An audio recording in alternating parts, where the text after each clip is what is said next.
ನಮಸ್ಕಾರ. ಭಾರತದ ಇತಿಹಾಸ ಅಂದ್ರೆ ಅದು ಸಾವಿರಾರು ವರ್ಷಗಳ ಒಂದು ದೊಡ್ಡ ಅದ್ಭುತ ಕಥೆ ಅಲ್ವಾ? ಈ ಇತಿಹಾಸವನ್ನ ಒಂದು ರಸಪ್ರಶ್ನೆ ಮೂಲಕ ತಿಳ್ಕೊಂಡ್ರೆ ಹೇಗಿರುತ್ತೆ ಅಂತ ಯೋಚನೆ ಮಾಡಿದೀರಾ? ಬನ್ನಿ, ಕೆಲವು ಕುತೂಹಲಕಾರಿ ಪ್ರಶ್ನೆಗಳ ಜೊತೆ ಈ ಪಯಣವನ್ನ ಶುರು ಮಾಡೋಣ. ರೆಡಿಯಾಗಿ, ಯಾಕಂದ್ರೆ ನಾವು ಕೇಳೋ ಪ್ರತಿಯೊಂದು ಪ್ರಶ್ನೆಯೂ ಭಾರತದ ಇತಿಹಾಸದ ಒಂದೊಂದು ರೋಚಕ ಅಧ್ಯಾಯವನ್ನ ನಮ್ಮ ಮುಂದೆ ತೆರೆದಿಡುತ್ತೆ. ನಿಮ್ಮ ಜ್ಞಾನ ಎಷ್ಟಿದೆ ಅಂತ ಪರೀಕ್ಷೆ ಮಾಡ್ಕೊಳ್ಳಕ್ ರೆಡಿ ಇದ್ದೀರಾ? ನೋಡೋದಿರೋಣ ಎಷ್ಟು ಸರಿ ಉತ್ತರಗಳು ಗೊತ್ತಿದೆ ಅಂತ. ಸರಿ, ಹಾಗಾದ್ರೆ ಮೊದಲ ಭಾಗಕ್ಕೆ ಹೋಗೋಣ. ಭಾರತದ ಪ್ರಾಚೀನ ಬೇರುಗಳು. ನಮ್ಮ ಈ ಪಯಣ ಸಾವಿರಾರು ವರ್ಷಗಳಷ್ಟು ಹಿಂದೆ ಹೋಗುತ್ತೆ, ಭಾರತೀಯ ನಾಗರಿಕತೆಗೆ ಅಡಿಪಾಯ ಹಾಕಿದ ಆ ಕಾಲಕ್ಕೆ. ಇಲ್ಲಿದೆ ನಮ್ಮ ಮೊದಲನೇ ಪ್ರಶ್ನೆ. ಸಿಂಧೂ ಕಣಿವೆ ನಾಗರಿಕತೆ ಬಗ್ಗೆ ಎಲ್ಲರೂ ಕೇಳಿರ್ತೀವಿ. ಜಗತ್ತಿನ ಅತ್ಯಂತ ಹಳೇ, ತುಂಬಾನೇ ಮುಂದುವರಿದ ನಾಗರಿಕತೆಗಳಲ್ಲಿ ಒಂದು. ಇದ್ರಲ್ಲೊಂದು ಪ್ರಮುಖ ನಗರ ಇತ್ತು, ಮೊಹಂಜೊದಾರೋ. ಆದ್ರೆ ಈ ಹೆಸರಿನ ನಿಜವಾದ ಅರ್ಥ ಏನು ಅಂತ ಗೊತ್ತಾ?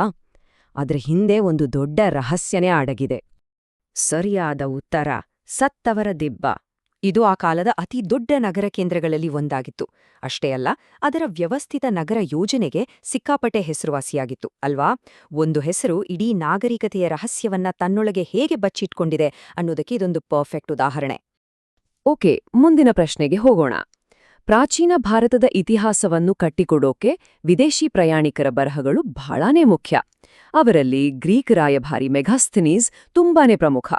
ಹಾಗಿದ್ರೆ ಆತ ಬರೆದ ಆ ಫೇಮಸ್ ಪುಸ್ತಕದ ಹೆಸರೇನು? ಉತ್ತರ, ಇಂಡಿಕಾ.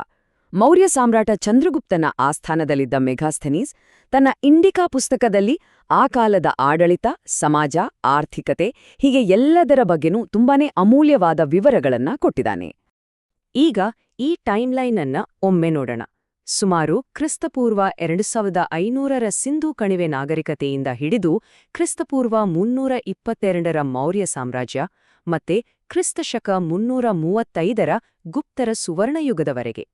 ಈ ಪ್ರತಿಯೊಂದು ಹಂತನೂ ಭಾರತದ ಭವ್ಯ ಇತಿಹಾಸಕ್ಕೆ ತನ್ನದೇ ಆದ ಕೊಡುಗೆಯನ್ನ ಕೊಟ್ಟಿದೆ. ಈಗ ಎರಡನೇ ಭಾಗ, ಮಧ್ಯಕಾಲೀನ ಭಾರತ ಅಂದ್ರೆ ಸಾಮ್ರಾಜ್ಯಗಳು ಮತ್ತು ಸುಧಾರಕರ ಕಾಲ. ನಾವೀಗ ಕಾಲಚಕ್ರದಲ್ಲಿ ಸ್ವಲ್ಪ ಮುಂದೆ ಹೋಗ್ತಾ ಇದೀವಿ. ಭಾರತದ ಇತಿಹಾಸದಲ್ಲಿ ದೊಡ್ಡ ದೊಡ್ಡ ಸಾಮ್ರಾಜ್ಯಗಳು ಹುಟ್ಕೊಂಡು ಹೊಸ ಹೊಸ ಚಿಂತನೆಗಳು ಶುರುವಾದ ಕಾಲಘಟ್ಟವಿದು. ಭಾರತೀಯ ಧಾರ್ಮಿಕ ತತ್ವಶಾಸ್ತ್ರಕ್ಕೆ ಶಂಕರಾಚಾರ್ಯರ ಕೊಡುಗೆ ಅಪಾರ. ಅವರಿಗೆ ಷಣ್ಮತ ಸ್ಥಾಪನಾಚಾರ್ಯ ಅಂತ ಒಂದು ಬಿರುದಿದೆ. ಈ ಬಿರುದು ಅವರ ಒಂದು ದೊಡ್ಡ ಸಾಧನೆಯನ್ನ ಹೇಳುತ್ತೆ. ಏನದು? ಉತ್ತರ ಇಲ್ಲೇ ಇದೆ ನೋಡಿ. ಷಣ್ಮತ ಸ್ಥಾಪನಾಚಾರ್ಯ ಅಂದ್ರೆ 6 ಪ್ರಮುಖ ಹಿಂದೂ ಪಂಥಗಳನ್ನ ಒಂದುಗೂಡಿಸಿದವರು ಅಂತ.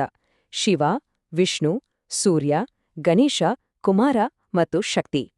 ಈ 6 ಪಂಥಗಳ ನಡುವೆ ಒಂದು ಸಮನ್ವಯವನ್ನ ತಂದ ಕೀರ್ತಿ ಶಂಕರಾಚಾರ್ಯರದು. 12ನೇ ಶತಮಾನದ ಸಮಾಜ ಸುಧಾರಕ ಬಸವೇಶ್ವರರ ಈ ಮಾತು ಇವತ್ತಿಗೂ ಎಷ್ಟು ಪ್ರಸ್ತುತ ಅಲ್ವಾ? ಕಾಯಕವೇ ಕೈಲಾಸ ಅಂತ ಸಾರಿದ ಬಸವಣ್ಣನವರು ಜಾತಿ ವ್ಯವಸ್ಥೆಯನ್ನ ತೀವ್ರವಾಗಿ ವಿರೋಧಿಸಿದ್ರು. ಅಷ್ಟೇ ಅಲ್ಲ, ಅನುಭವ ಮಂಟಪದ ಮೂಲಕ ಒಂದು ದೊಡ್ಡ ಸಾಮಾಜಿಕ ಕ್ರಾಂತಿಗೆ ನಾಂದಿ ಹಾಡಿದ್ರು. ಈಗ ಮೂರನೇ ಭಾಗಕ್ಕೆ ಬರೋಣ. ಯುರೋಪಿಯನ್ನರ ಆಗಮನ. ಭಾರತದ ಇತಿಹಾಸದ ದಿಕ್ಕನ್ನೇ ಬದಲಿಸಿದ ಒಂದು ಟರ್ನಿಂಗ್ ಪಾಯಿಂಟ್ ಇದು. ಯುರೋಪಿಯನ್ ಶಕ್ತಿಗಳು ಭಾರತಕ್ಕೆ ಬಂದು ವಸಾಹತುಶಾಹಿ ಆಳ್ವಿಕೆ ಶುರುವಾದ ಕಾಲ. ಬ್ರಿಟಿಷ್ ಆಳ್ವಿಕೆಯ ಆರ್ಥಿಕ ಪರಿಣಾಮಗಳನ್ನ ಅರ್ಥ ಮಾಡ್ಕೊಳ್ಳೋಕೆ ಈ ಭೂಕಂದಾಯ ಪದ್ಧತಿಗಳ ಬಗ್ಗೆ ತಿಳಿದುಕೊಳ್ಳೋದು ಬಹಳಾನೇ ಮುಖ್ಯ.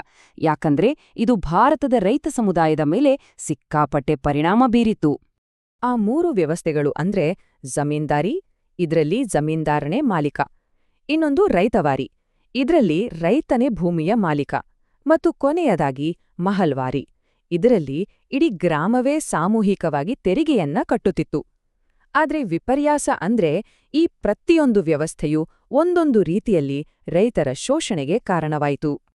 ಈ ಎಲ್ಲಾ ಪಾಲಿಸಿಗಳ ರಿಸಲ್ಟ್ ಏನಾಯ್ತು? ಭಾರತದ ಸಂಪತ್ತು ಬರಿದಾಗೋಕ್ ಶುರುವಾಯ್ತು, ರೈತರು ಬಡತನಕ್ಕೆ ತಳ್ಳಲ್ಪಟ್ರು. ಈ ವ್ಯಾಪಕ ಅಸಮಾಧಾನವೇ ಮುಂದೆ ನಡೆದ ದೊಡ್ಡ ದಂಗೆಗಳಿಗೆ ಕಿಡಿಯಾಯ್ತು. 4ನೇ ಭಾಗ, ಸ್ವಾತಂತ್ರ್ಯಕ್ಕಾಗಿ ಹೋರಾಟ. ಈಗ ನಮ್ಮ ರಸಪ್ರಶ್ನೆಯ ಕೊನೆಯ ಮತ್ತು ತುಂಬಾನೇ ರೋಚಕ ಹಂತಕ್ಕೆ ಬಂದಿದ್ದೀವಿ. ಇದು ಬ್ರಿಟಿಷರ ವಿರುದ್ಧ ನಡೆದ ಸ್ವಾತಂತ್ರ್ಯ ಸಂಗ್ರಾಮದ ಕಥೆ. 1852ರ ದಂಗೆ ಭಾರತದ ಸ್ವಾತಂತ್ರ್ಯ ಹೋರಾಟದಲ್ಲಿ ಒಂದು ದೊಡ್ಡ ಮೈಲಿಗಲ್ಲು. ತುಂಬಾನೇ ಕಾರಣಗಳು ಈ ದಂಗೆಗೆ ದಾರಿ ಮಾಡಿಕೊಟ್ಟಿತ್ತು. ಆದರೆ ಒಂದು ಘಟನೆ ತಕ್ಷಣದ ಸ್ಫೋಟಕ್ಕೆ ಕಾರಣವಾಗಿತ್ತು. ಆ ಘಟನೆ ಯಾವುದು? ಹೌದು, ಆ ಕೊಬ್ಬು ಸವರಿದ ಕಾಡುತೂಸುಗಳೇ ತಕ್ಷಣದ ಕಾರಣ. ಇದು ಸಿಪಾಹಿಗಳ ಧಾರ್ಮಿಕ ನಂಬಿಕೆಗಳಿಗೆ ಮಾಡಿದ ಅವಮಾನ ಅಂತ ಭಾವಿಸಲಾಗಿತ್ತು. ಇದೇ ಆಕ್ರೋಶ ಬ್ರಿಟಿಷರ ವಿರುದ್ಧದ ದಂಗೆಗೆ ಬೆಂಕಿ ಹಚ್ಚಿತು. ಆಧುನಿಕ ಭಾರತದ ರಾಷ್ಟ್ರೀಯತೆ ಮತ್ತು ನಮ್ಮ ಅಸ್ಮಿತೆಯನ್ನ ರೂಪಿಸಿದ ಇನ್ನೊಬ್ಬ ಪ್ರಮುಖ ವ್ಯಕ್ತಿಯ ಬಗ್ಗೆ ಈಗ ತಿಳಿದುಕೊಳ್ಳೋಣ. ಅವರ ಚಿಕಾಗೋ ಭಾಷಣ ಇಡೀ ಜಗತ್ತಿನ ಗಮನವನ್ನೇ ಸೆಳೆದಿತ್ತು. ಅವರೇ ಸ್ವಾಮಿ ವಿವೇಕಾನಂದ. ಅಮೆರಿಕದ ಸಹೋದರ ಸಹೋದರಿಯರೇ ಅಂತ ಅವರು ಭಾಷಣ ಆರಂಭಿಸಿದ ರೀತಿ ಇದೆಯಲ್ಲ, ಅದು ಚರಿತ್ರೆಯಲ್ಲಿ ಉಳಿದುಹೋಗಿದೆ. ಅವರು ತಮ್ಮ ಸ್ಫೂರ್ತಿದಾಯಕ ಮಾತುಗಳಿಂದ ಭಾರತೀಯರಲ್ಲಿ ಒಂದು ಹೊಸ ಆತ್ಮವಿಶ್ವಾಸವನ್ನೇ ತುಂಬಿದ್ರು. ನಮ್ಮ ರಸಪ್ರಶ್ನೆಯ ಕೊನೆಯ ಪ್ರಶ್ನೆ. ಇದು ನಮ್ಮ ಸ್ವಾತಂತ್ರ್ಯ ಹೋರಾಟದ ಮಹಾನ್ ನಾಯಕನಿಗೆ ಸಂಬಂಧಿಸಿದ್ದು. ಅವರು ದಿನಬಳಕೆಯ ಒಂದು ಸಾಮಾನ್ಯ ವಸ್ತುವನ್ನ ಒಂದು ಅಸಾಮಾನ್ಯ ಅಸ್ತ್ರವನ್ನಾಗಿ ಬಳಸ್ಕೊಂಡ್ರು. ಅದು ಉಪ್ಪು. ಯೋಚನೆ ಮಾಡಿ, ಉಪ್ಪನ್ನ ತಯಾರಿಸುವ ಒಂದು ಸರಳ ಕ್ರಿಯೆ ಒಂದು ಬೃಹತ್ ಕಾನೂನುಭಂಗ ಚಳುವಳಿಯಾಗಿ ಬದಲಾಯಿತು. ದಂಡಿಯಾತ್ರೆ ಬ್ರಿಟಿಷ್ ಸಾಮ್ರಾಜ್ಯದ ಅಡಿಪಾಯವನ್ನೇ ಅಲುಗಾಡಿಸ್ಬಿಡ್ತು. 5ನೆಯ ಭಾಗ, ಇತಿಹಾಸದ ಅಂತಿಮ ಪಾಠ. ನಮ್ಮ ಈ ರಸಪ್ರಶ್ನೆ ಮುಗಿತು, ಆದರೆ ಇತಿಹಾಸದಿಂದ ಕಲಿಯೋದು ಎಂದಿಗೂ ಮುಗಿಯಲ್ಲ.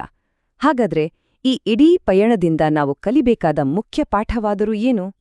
ಸಾವಿರಾರು ವರ್ಷಗಳ ನಾಗರಿಕತೆ, ಸಾಮ್ರಾಜ್ಯಗಳು ಮತ್ತು ಕ್ರಾಂತಿಗಳ ಮೂಲಕ ಪ್ರಯಾಣ ಮಾಡಿದ ಮೇಲೆ ನಮಗೆ ಒಂದಂತೂ ಸ್ಪಷ್ಟವಾಗಿ ಗೊತ್ತಾಗತ್ತೆ. ನಮ್ಮ ಗತಕಾಲವನ್ನು ಅರ್ಥ ಮಾಡಿಕೊಳ್ಳುವುದೇ ನಮ್ಮ ವರ್ತಮಾನವನ್ನು ರೂಪಿಸಲು ಮತ್ತು ಭವಿಷ್ಯವನ್ನು ನಿರ್ಮಿಸಲು ಇರುವ ಸರಿಯಾದ ದಾರಿ. ಈ ಬಗ್ಗೆ ನಿಮ್ಮ ಅನಿಸಿಕೆ ಏನು? ನಮ್ಮ ಈ ಐತಿಹಾಸಿಕ ಪಯಣ ಇಲ್ಲಿಗೆ ಮುಕ್ತಾಯ.